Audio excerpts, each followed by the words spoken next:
Thank you.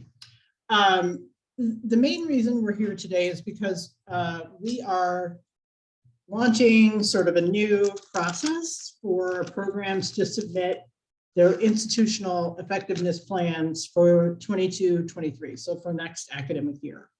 Normally, what we have you do is we don't have you submit that plan for a given academic year until the beginning of the semester, even sort of after the beginning of the semester through Nuventive. And this year, we're trying a new process for a couple of reasons. One is that the IE committee, the Institutional Effectiveness Committee, thought it would be helpful if we could review the plans in sort of a draft stage and give programs and all units at the university some feedback earlier on in the process. Because currently the IE committee only reviews the results reports after you've collected data and analyzed it. And that's kind of too late to help you with your outcomes or your measures. So it didn't seem very timely. Secondly, Nuventive can be a bit of a hurdle, just going to say it. And what we don't want is the technology to be the problem. And it also actually is a problem on the IE committee side for the review. It's a little clunky that way too, and isn't quite doing what we want it to do. So this new process that we're trying this spring for next year's plans is sort of a pilot to see how well this works and if it's maybe helps you in your programs think differently about the planning and also helps us on the review end. And it means more sort of logistical coordination within our office, but we hope it's going to be better. We'll see. So what we're asking you all to do for each degree and certificate program, instead of initially putting your IE plan in Nuventive for next year, what we would like you to do this spring within the next month or so is write your plan down in this new Word template that we have that's a little more narrative and we hope a little more logical than sort of the piecemeal way that you put it in Nuventive. So the first thing I'm going to show you is something you may have already seen. We have a new web page. No, that's not. Oh yeah, can you see it? Okay. So here on the left-hand navigation, it's called IE Planning Resources. So if you click on that, it'll take you to this IE Planning page that has some basic information about what IE planning looks like. And some of this we'll go over in the second part of the presentation today. Some of this is stuff you already know, but it can be helpful to have a refresher. The other difference is that it's information not only for degree and certificate programs, but also for all offices at the university. So not only degree and certificate programs, but every unit here has to participate in IE in a certain way. And we've recently rolled that out. So we wanted a page that was for all units, not just degree and certificate programs. And this has some timeline steps, and the new templates are at the bottom. So this workshop is for degree and certificate programs that we're doing right now. So that's where you are. So this is the link you would click to download the template to sort out your plan. And then I will show it to you. Allie put the link in the chat. Let me make this bigger. So some of it is basic information that you'll just fill in, and then you'll end up emailing this back to us by the February 21st deadline. So I just wanted to show you some sort of crosswalk things between the form and what you normally put in Nuventive. Some of this maybe feel a little disconnected to you, depending on what your mindset was when you put things in Nuventive. But here on the first page, if you have a program mission or department mission, you can put it here. We recommend that everyone has that. It's not currently a requirement for degree and certificate programs, but some departments have a mission, some programs have a mission. Some of you have accreditors that require you to have a mission. So you can put it in this box. Then the second box here is where you're going to list your set of program level student learning outcomes. So this is something that might be a bit of a leap for some folks, depending on how you were doing your outcomes before. But in theory, every degree or certificate program should have a set of student learning outcomes that sort of governs your program for assessment. We recommend, yeah. Hey, sorry, we can't see the form. It's still showing the web Sorry. page. Can you see it now? No. Hold on, please.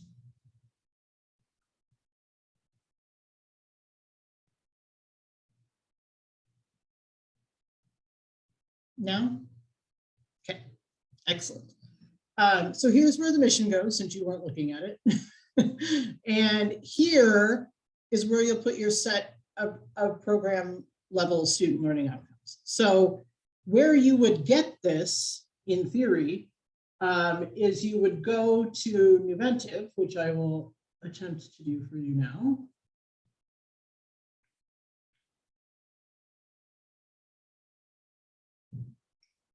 Can you all see the Nuventive page? Okay. So when you go into Nuventive,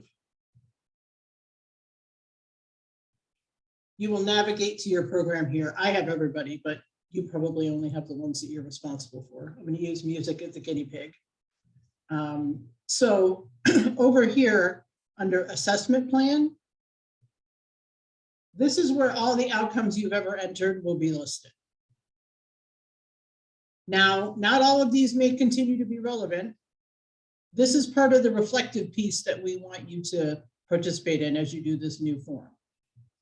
It would be helpful for you to look at your outcomes as a whole for the program level student learning outcomes and think about what is your current set of outcomes. Is it all of these? Is it some of these? Are some of these archived and you're not using them anymore?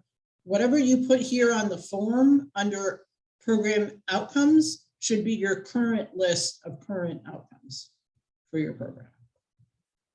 But this is where you will find the ones, all the ones that have ever been entered, at least in Nuventive. And Amanda? Yeah. I guess I'm not clear on that. So if I remember correctly, the form said active. Yeah. You're active. So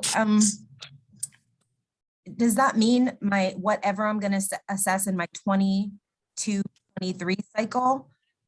Or does that include some of this, my older ones? Yes, by active, we don't mean the ones you're measuring. We mean the ones that are actually current for your program that you still hope students are graduating with, whether you're measuring them or not. Okay. So inactive ones, some programs have outcomes from years ago that they don't even use anymore, that they have marked as inactive. But yes, that's a good question. And that's where I think some of the disconnect's going to come in. So what we're trying to get you to think about in this item is all of the current outcomes you have for your program, whether or not you're assessing them next year. Yeah, Tim, do you have your hand up? Oh, so I think I just answered my question. So there are some programs where they assess it for more than 1 year. What we do is in the past, we've created our student learning outcomes for that specific academic year. We measure and then we report on those and then we close them. So for us in that program unit outcomes list all the active ones. The active ones for us are going to be from 21-22. So the ones that we were measuring in fall of 21 or spring of 22 that we will report on in August of 22. So that could be correct too, right? So some people have it from looks like can be from previous years. Well, yes and no. So the way that you all are doing it is a way that a few programs are doing it. A lot of programs where they just sort of identify a couple outcomes each year and they measure them. What we're asking you to do in this particular item is think bigger than that. So we want you, in theory, at any given moment, each program should be able to say, these are the 6 outcomes that a graduate is going to leave our program with, not just the ones you're measuring this year. So you guys might have to think and talk about, what that list of outcomes for your program looks like. And Amanda? Yeah. What about ones that are, let's say, in my department, we have 10 that we want to measure, but we've only been through 6 at point? Do I list all 10 or do I only list the ones we've already worked with and are gonna work with this year? All 10. Okay, Yep. So this is a set of outcomes that graduates from your program leave with, whether you're measuring them or not right now, or have measured them in the past or not. This was something that has been a challenge for me because of the way that it was communicated originally. I think a lot of people are approaching it the way that Tim described. And that's in a big picture way, not necessarily, because Tim, it's not like you only think graduates are leaving with 2 outcomes, right? It's that those are the 2 you happen to be measuring in a given year. Yeah, so right now I have 18 student learning outcomes listed in that box because that's all that we are measuring right now in 21-22. So what you're saying is I need 18 times 4. So I'm gonna have 72 if a student, potentially I could have 72 if we say we want a student who's healthcare management to know, to have 8 student learning outcomes associated with them over the 4 years that they're here. We have multiple programs, so potentially I'm going to have 72 if that's the way we approach this. No, it would be 8, it would be the 8. You just said you have 8 outcomes that you want students to have over the 4 years, right? For that one concentration. So we have multiple map. Yes. I forgot. You all have you're the only program that does it that way. Yeah, we do it per concentration. So You're the only one that's doing it by concentration. And you are the only program currently that does not have a set of common outcomes that go across all concentrations, which is actually what we require for everyone else, but you guys have some special grandfather thing. yeah. Yes. So They're very different let me think about that with you all. And because no, I don't want you to put 32. Okay. That's the short answer. Yeah, I always forget you have this thing. For everyone else, if you have concentrations within a degree, what we're looking for here is the degree level outcomes, if that makes sense. Poor Tim just has a lot of concentrations and a lot of outcomes. We'll have to figure out a way around that, Tim. Okay. I knew that was going to be the stickler because it's tough. Okay. So if you need help when you're doing that part and you're like, I don't know what's active, or you want to ask questions like Tim and Joni just asked, please reach out to us and we'll try to help you figure it out. Even though I don't have a good answer for Tim, I promise for the rest of you, we'll have a better answer. If it seems like it's too many or something's weird, there's a problem. So we can help you with that. So let me just go back to the form.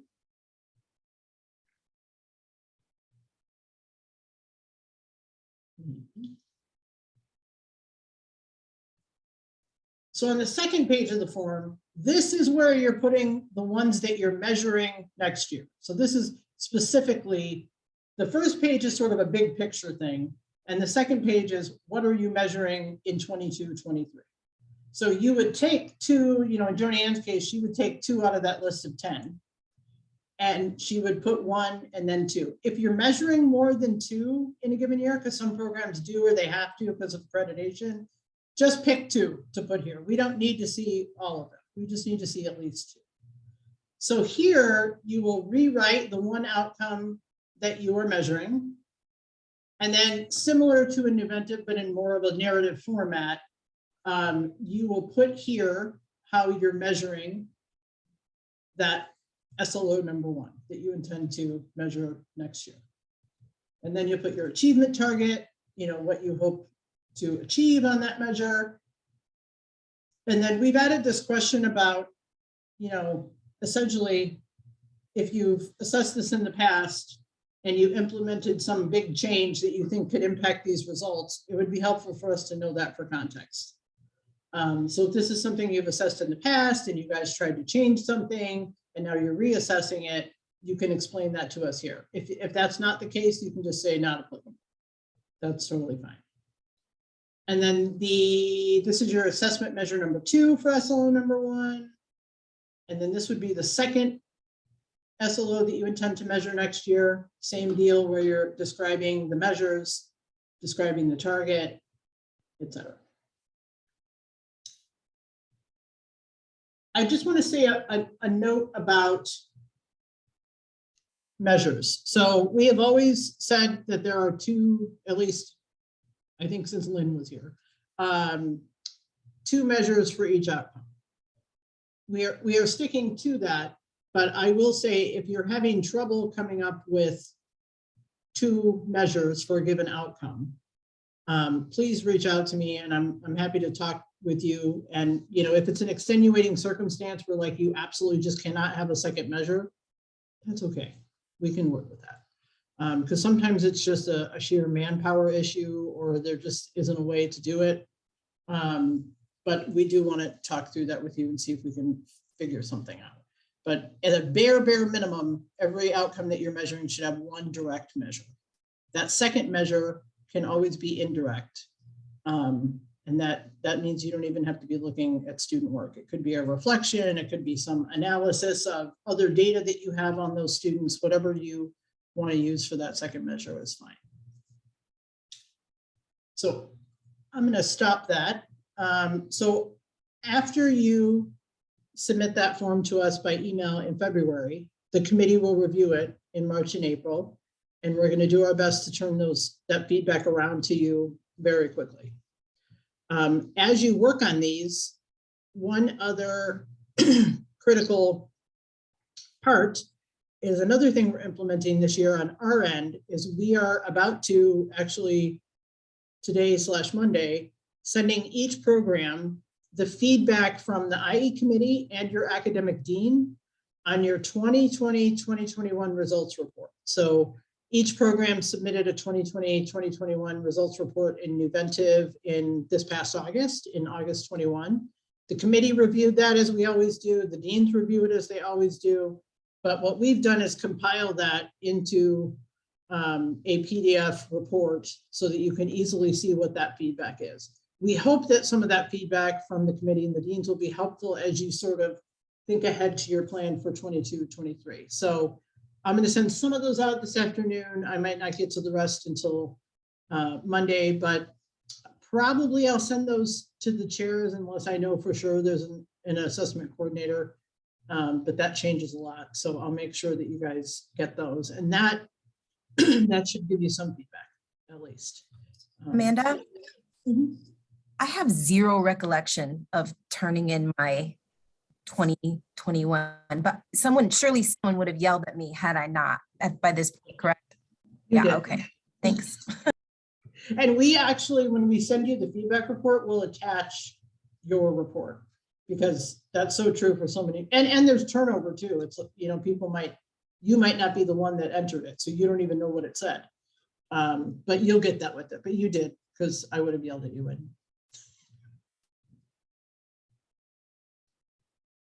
Okay, so that's part one. Other questions about the timeline on that plan?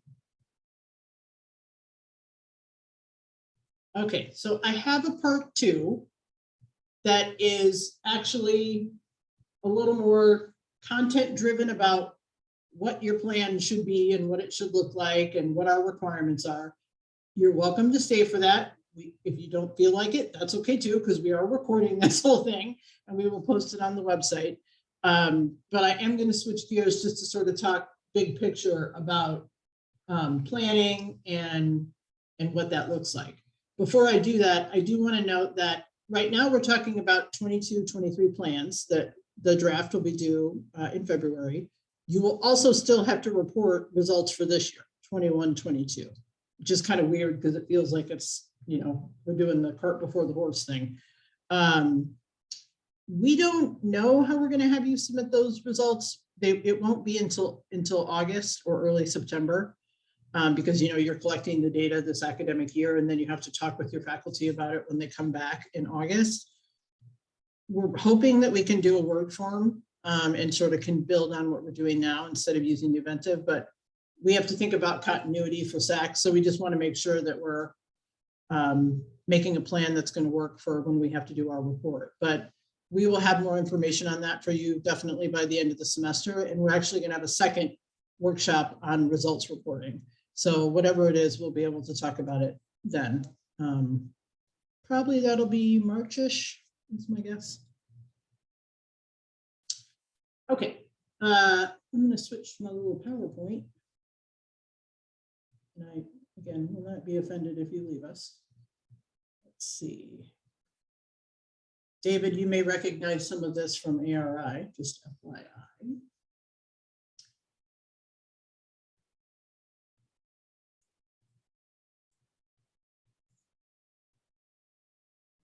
Does it look right? Can everyone see it? Yes, okay, good. All right. Okay, just big picture reminder. The whole reason we're doing all of this is for continuous improvement. That's really what IE is. I would say that where we're sort of faltering, as many institutions do, is in this last part of the cycle. We're pretty good at articulating outcomes and collecting data. Sometimes the wheels fall off in stages 3 and 4 and 5 in the analysis and the identifying improvements and then implementing those improvements. So that's sort of what we're trying to re-emphasize, and we're trying to do that on our own end by giving you the feedback and closing our own loop. So this is where we'll see the push eventually. And we're hoping that more detailed feedback on your plans at a draft stage will help you collect better data so that you can do what you need to do for these last phases. But this is really the point, is just identifying improvements, or not even improvements, but just actions based on the results that you receive. Because sometimes you have good results, right? That's a good thing. And then you have to talk about what are we going to do with that information. And that can sometimes be even a harder conversation than where something might not be going as planned. Hey, Amanda, it's not showing. It's just showing us the background PowerPoint. Yeah, sorry, your computer's not agreeing with you today. I know, is that better? No? No. Oh, dang it. My life is so good. Now? Yes, there you go. Oh, okay. Thank you, Allie. Sorry to make you talk. So here we have kind of the two phases. This is what we call them at Austin P. They have different names other places. There's the plan phase, which we're talking about for 22-23, which includes mission statements, SLOs, assessment measures, and achievement targets for those measures. Then we have the report phase, which is basically where you add your results, your analysis of those results, and your action plan based on those results.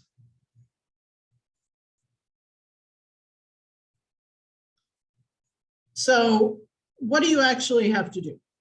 I thought Friday calls for more of those. The basic requirements are that you have SLOs, that you measure those SLOs. And again, we recommend 2 measures, at least one of which must be direct, and we'll talk about that in a second. And then some kind of plan for how you're going to assess them. So some programs have to or want to do all outcomes every year. Some of them space them out. We recommend that for a 4-year program, you try to assess all of them within 3 years if possible. For a grad program, maybe within 2 years, depending on the length. Certificate, you might want to be doing them all at the same time because a lot of the certificates are pretty quick. But really, you get to determine that cycle. And the key, as we were talking about earlier, per Tim's question, for us, for our institutional level IE, they are program level SLOs. So for most people, other than in Tim's department, that means above the concentration level. So you can have specific concentration level outcomes, or like 1 or 2 per concentration.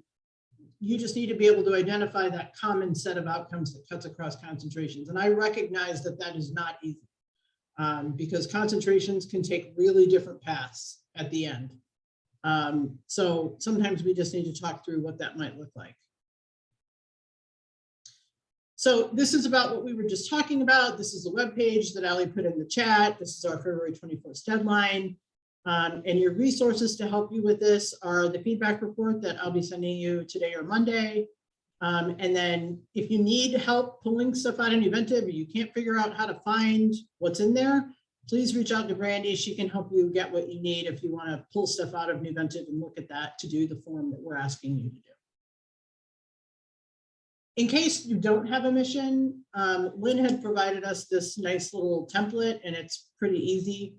If you don't have a program mission and you want to develop one, I can pretty much guarantee that on your website, in your bulletin copy, in your promotional materials, you have something that could form the basis of a mission statement if it isn't already a mission statement. But it can help sort of formulate your outcomes in a holistic way. Again, not required, but recommended. So this is my little triangle, but you can kind of only sort of see it.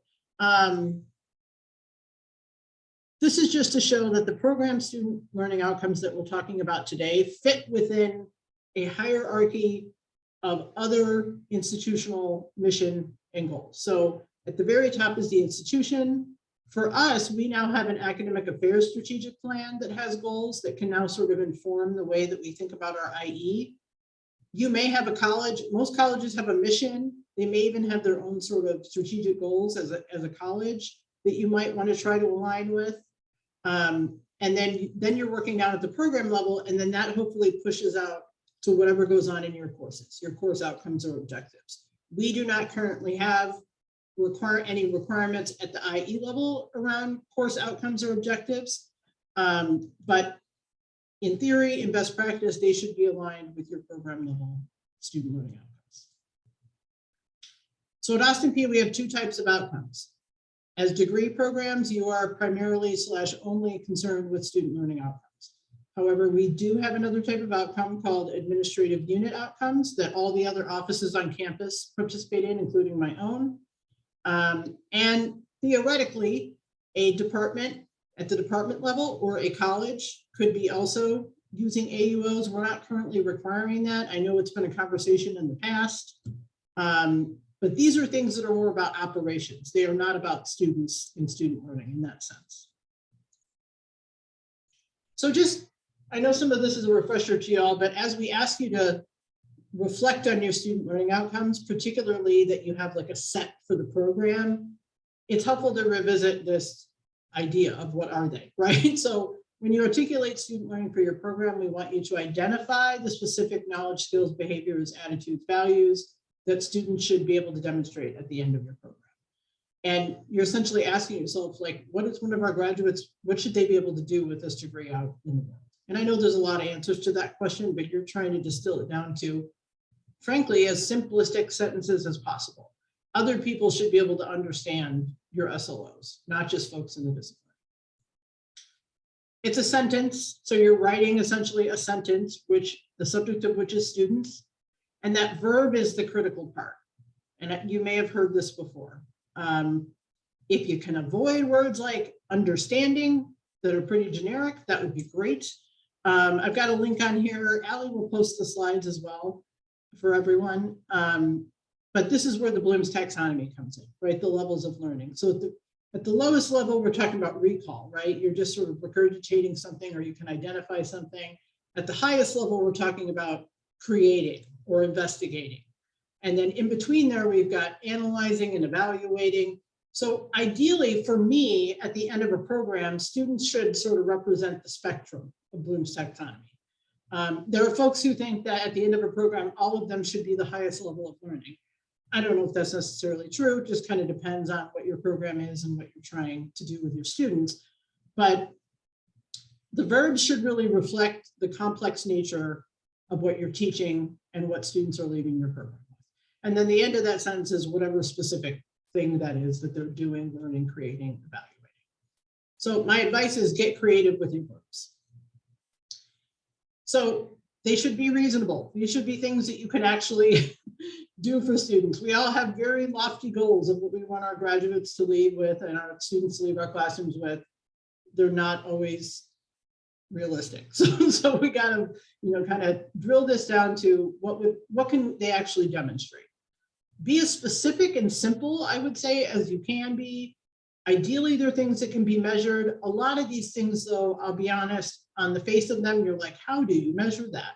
So a lot of it is just about the statement might not seem obviously measurable, but the important part is how you operationalize that and that conversation you have about what do we mean by analyze effectively, or what do we mean by demonstrate effective communication. That might be different in different programs, and that's okay. The important part is the conversation that you're having. David, are you just giving a clap? You have your hand up. I have my hand up. That's supposed to be a hand raised. I appreciate the support though. In phrasing these student learning outcomes, you mentioned 3 to 8. Is our thinking that the phrasing of those 3 to 8 should encompass all that we think students should know, feel, and be able to do? Or is that 3 to 8 sort of a sample of up to 8 outcomes from a basket of outcomes that might be much larger? Yeah, I think it's the latter. And I would say that, I guess I would say those 8 or how many ever there are, 10, 5, whatever, Right. they should be discernible to others. So like an external person. So a student, a parent, your dean, a colleague even, like someone should be able to read those and have the basic sense of what your program is about and what students are getting. It might not encompass all the ins and outs. I think that comes in the course level outcomes. I think if you looked at a program level outcomes and then you looked at all the course level outcomes, you would see the full breadth of all the things that students are doing and getting. I think this is more the, sort of 30,000 foot view of these are the very most important things that we hope to provide specific to this degree or certificate. Does that make sense? I think so, because the more narrowly you craft them, the easier it's going to be to measure. Yeah. The broader you craft them, you're going to have maybe more than 2 measures to really kind of sort of thinking in terms of kind of factor analysis, right? And so it sounds to me like we're looking at the individual measures, if you will, rather than the factors. And so in a sense, our department might generate 25 outcomes, and we might pick the 3 to 8 that are most representative of what it is that students should be achieving. And in some sense, logically, we might argue if students are achieving those 8 outcomes, performance on that outcome is likely to be correlated with the other outcomes that we could have measured but are not measured. Yes. So, Yes. but if somebody doesn't appreciate that logic, they might see 5 outcomes that look pretty narrowly crafted, and they might think, wow, that's sort of very focused, and that can't be all that your students are expected to know, feel, be able to do, value. And so hopefully the committee, when they see those that look very narrow, would understand that those are a representative set of outcomes that are kind of stand-ins for a bunch of other outcomes that we don't have the resources or the time to measure. Yes, I think that's important. And that's why I also think the relationship between those 5 representative outcomes, or not representative as the case may be, and the curriculum is so important, because the curriculum is about what students do, all the different experiences they have to achieve those outcomes. And so my thing is, I don't like when we talk about those things separately, when it's like, these are our outcomes and this is our curriculum. No, those are all one thing. So I think, being able to show where your courses, which are very diverse, might speak to each of those very 5 broad outcomes, that helps an observer see that it's more complicated than just writing effectively, right? It's like they're having all these different course level experiences that help them do that. But yes, I agree. I mean, you just described one of the major tensions, right? Which is like, it has to be broad enough to cover the whole program, but specific enough to be able to measure it. And that's a difficult dance. I'm not even sure it's totally possible, but we always work toward achieving it. Would you like that positivity? Speaking of which, here's a bunch of examples that you can look at on your own time. These are not perfect, but a lot of these are from APSU. Just to kind of show the diversity of things that students might be doing at the end of a program, and it's so highly dependent on discipline, because different disciplines think about outcomes in different ways. They write them in different ways. Some may lean toward the simple, Some may lean toward the overly complex, just kind of depends. But a lot of these are perfectly fine and able to be evaluated once we have conversations about them. So just a couple notes about measures. This, again, this is definitely not super in-depth, but a reminder that a direct measure, when we talk about that, we're talking about looking at actual student products or performances and assessing those with some kind of tool, whether that's an exam or a report or an oral performance, whatever that is. An indirect measure is when students are reporting to you their perceived learning or reflecting on that. And one is not better than the other. There has always historically been a preference for direct measures. I love indirect measures. I like the combo. I think it's really important, but I'm a mixed methods person. And again, it's very dependent on discipline. So, you know, in the sciences, there are less reflection, but they do have some. So however you want to put those together, that makes sense for you. Some things to think about when you are designing measures.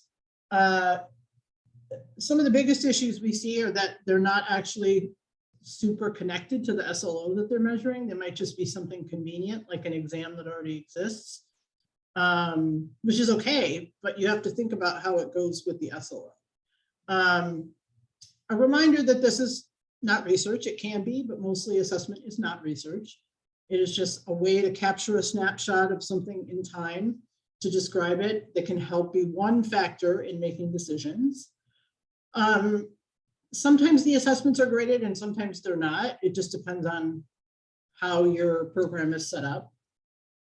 And I think the most valuable thing that's happened in the conversations I've had with programs is when faculty talk to each other about the assignment that they're using to assess.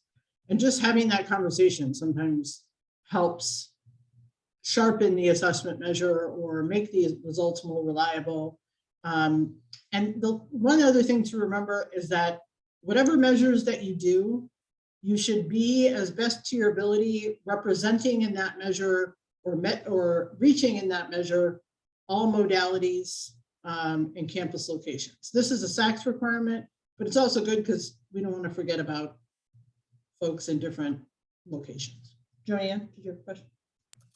Yeah, I've been wondering about this the last couple of years.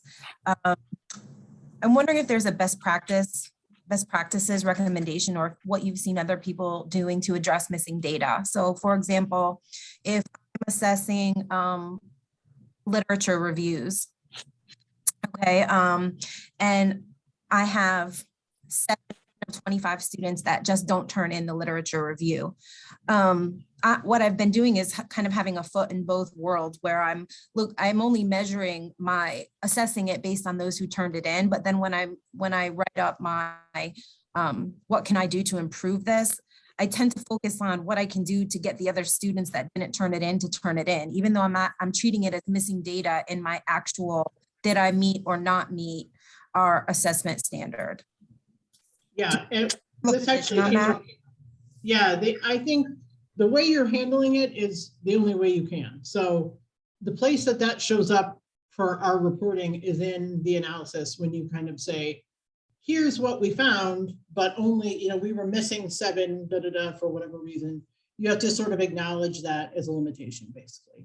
But I would say that, you know, if you feel comfortable drawing any conclusions from the smaller group, you should discuss that as well. If you think it's that just makes it totally not usable, then what you're doing makes sense, where you say, what I'm going to focus on in my action then is getting more students to, you know, find a way to get more students to actually complete it, which may or may not be within your control.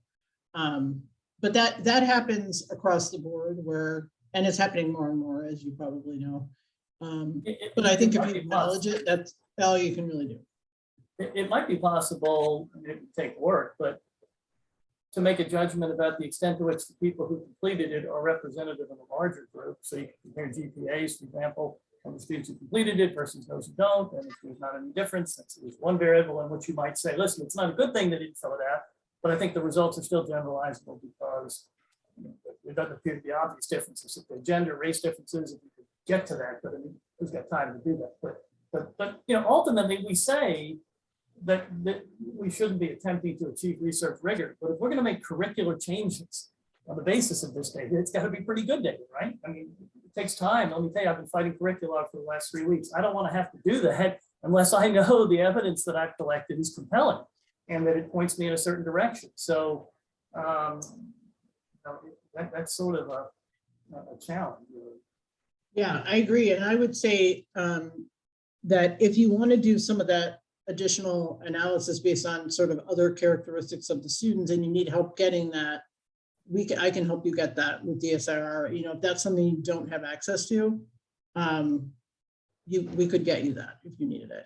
But I think that's true. And I think what some programs have done is they sort of accumulate students over multiple semesters and don't draw conclusions until they have, you know, 100 students who've completed it, whatever they think their marker is.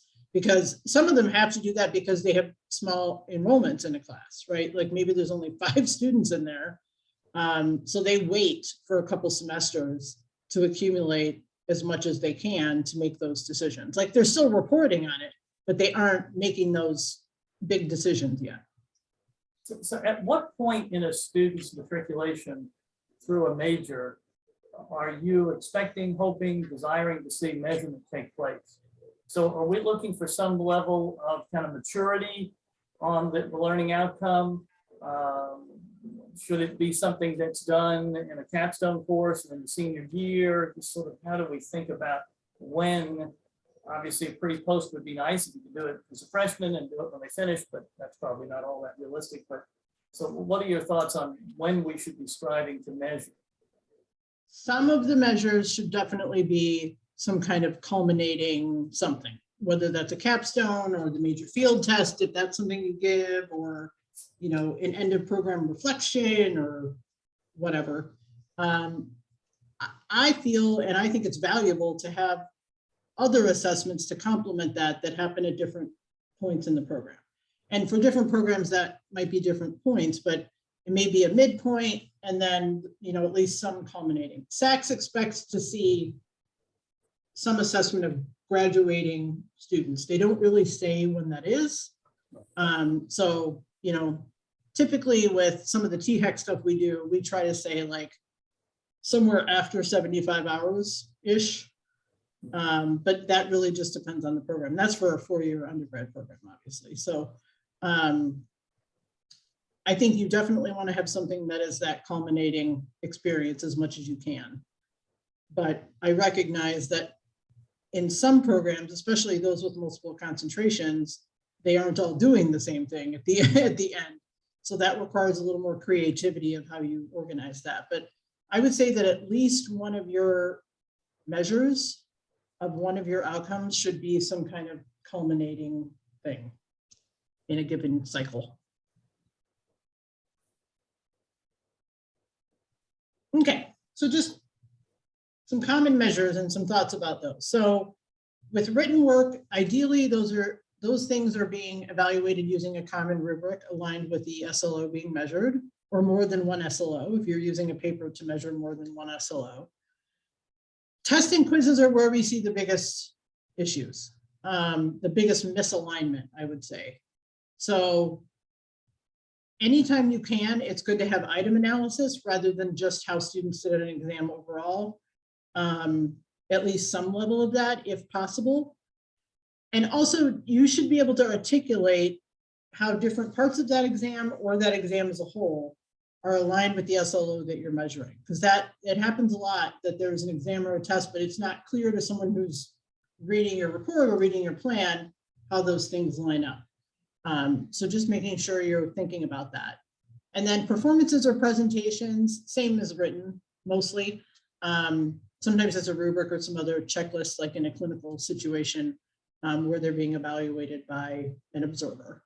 So ideally, in terms of written work and performances or presentations, that's happening. Students are being assessed by more than one faculty member using the same rubric. Yeah, we recognize that that's not always possible in different programs due to different issues. But you know, if there's a way to make that happen, that would be great. Just a few things to keep in mind. These are just things that you might want to speak to in your analysis as either pros or maybe limitations of the methods that you've used to measure your outcomes. So, you know, it depends on how the assessment is designed and how it's communicated to students. And that how that is done should be a conversation among the faculty using that same assignment. So they might want to have that conversation. And if they didn't, you might want to just speak to that in your analysis. And just be aware that how it's rolled out to students, how it's communicated to them, whether it's graded or not, all of that stuff affects the reliability of your results. So you want to think about that and maybe address that in your write-up if you can. I just want to say a few words about indirect measures, which I really believe in, but are also good to complement your direct measures. They're good because they are more inclusive. We actually have research that shows that, but it can also help you measure those really nebulous things where you're not really sure what a test on that would look like. It's also good to wrap those around more direct measures. So that might be like a metacognitive assignment after students do an exam, or a pre-post when they take an exam, that helps you get a little deeper picture of their own preparation and their own feelings about how they did. A lot of programs are using surveys now as an indirect measure, where they create questions or items on the survey around their learning outcomes and ask students to complete that, again, at the end of the program or in a senior level course.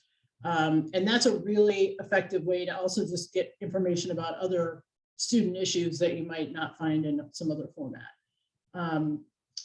Obviously, reflection assignments, asking students to evaluate themselves using the same rubric that you use is sort of an easy solution sometimes, just to see additional data that they generate about themselves.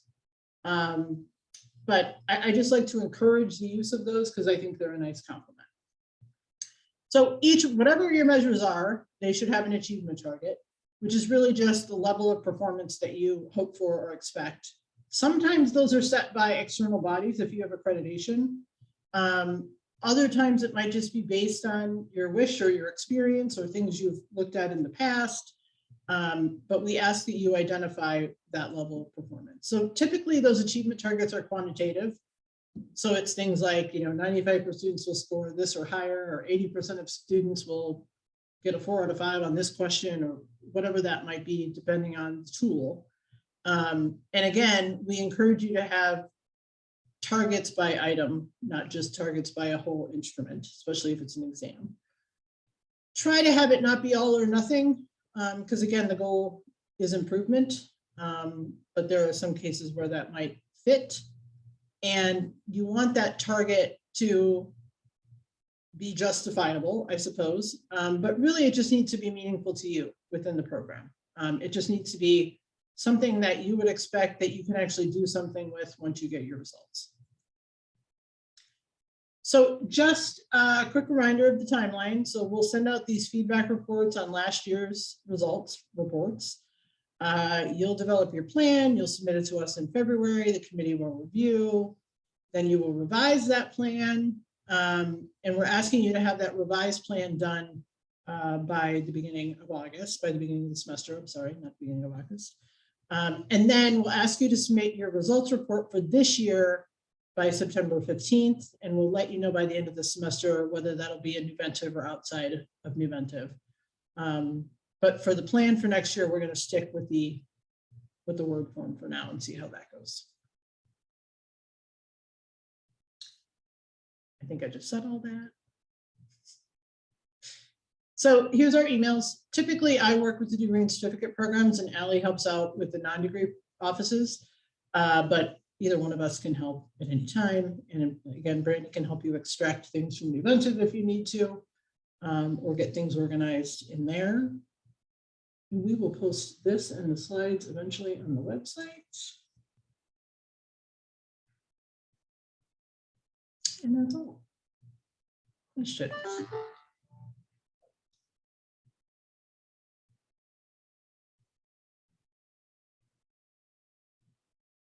Ellie, I know you can't really talk, but anything I forgot? No, I think you did a good job. Thanks.